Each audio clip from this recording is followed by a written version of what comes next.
आकर याद दिलाते हैं। आप जी विचार कीजिए कि आपकी मृत्यु तो होगी होगी, चाहे यहाँ कोई पूरी पृथ्वी का राजा है और चाहे अमीर या गरीब है, कोई भी व्यक्ति है, आपकी मृत्यु होगी। और आपने जो कुछ भी सारे जीवन में संग्रह किया है वो आपके साथ नहीं जाएगा। ये तो यूनिवर्सल ट्रूथ है, आपको सबको मालूम है। और पुण्यात्माओं, ठीक है, आपके पूर्व जन्म के पुण्य हैं, आपको जो भी वस्तु उपलब्ध है इसको ये समझ लो कि आपकी नहीं है। आप एक रेस्टोरेंट में रह रहे हो। अब जैसे अच्छे पूंजी वाले व्यक्ति, सेठ धनी व्यक्ति अच्छे रेस्टोरेंट में जाकर के अपना 1 2 3 4 जैसा भी वो वहाँ दिन रात व्यतीत करना चाहते हैं, तो उनके पास पैसा घना है, तो वे हाई क्लास के, हाई क्वालिटी के रेस्टोरेंट के अंदर रह रहे हैं। वहाँ सुविधाएं अच्छी हैं, सोफ़ा सेट हैं, बढ़िया पलंग हैं, टीवी रखे हैं, सारी व्यवस्था है वहाँ पर। बैल बजा दी, बैरा आ गया, जो वस्तु मांगी उपलब्ध होगी खाने और पीने की।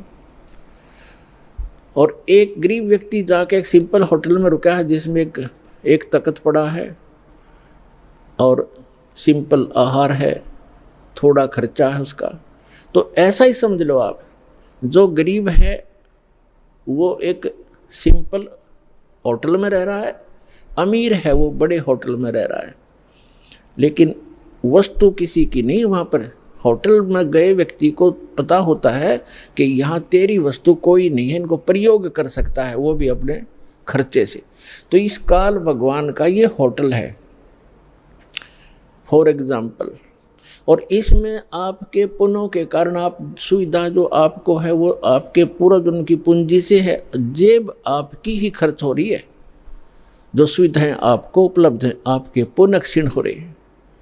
और गरीब व्यक्ति है वो समझ ले सिंपल होटल में रह रहा है, कोई झोंपड़ी में है, चाहे सिंपल मकान में रह रहा है, तो वो भी एक होटल में ही है। एक दिन दोनों ने ही जाना है और दोनों ने वो सब वस्तुएं यही छोड़ जाना है।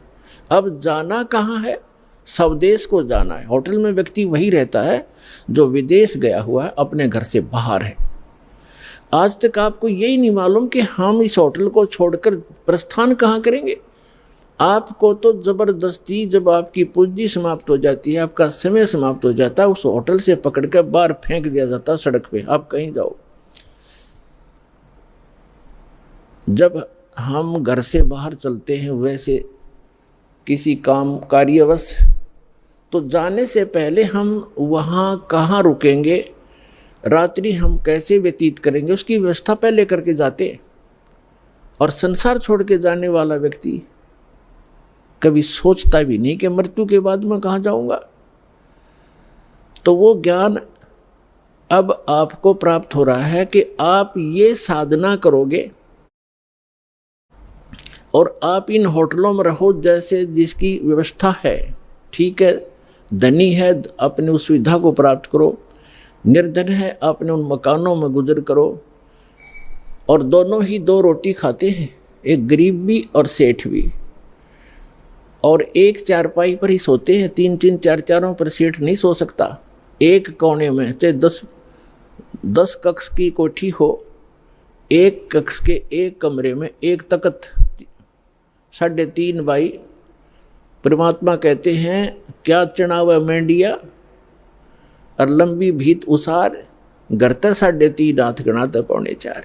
यानी आपको लेटने के लिए अपने हाथ, ये हाथ होता है इतना, प्रत्येक का शरीर अपने 3.5 हाथ का होता है, 3.5 हाथ का। तो परमात्मा कहते हैं आपने 20 कक्ष की कोठी बना रखी है, उसमें 3.5 हाथ और बाई 1 हाथ, भाई इतनी जगह की जरूरत है आपको। बाकी उस कोठी की शर्मा मार ले, क्या बनेगा उसका? समय खोया, अपना जीवन व्यर्थ किया। तो कहने का भाव ये है कि ठीक है, भगवान ने आपको कोठी भी दी है, सुविधाएं भी हैं, कोई बात नहीं, लेकिन अब भविष्य की तैयारी करो, यहाँ से चलने का उद्देश्य बनाओ। असक जन्म हो गए आप जी ने यही भटकताओं का। कहते हैं कि सुख के माथे पत्थर पड़ो।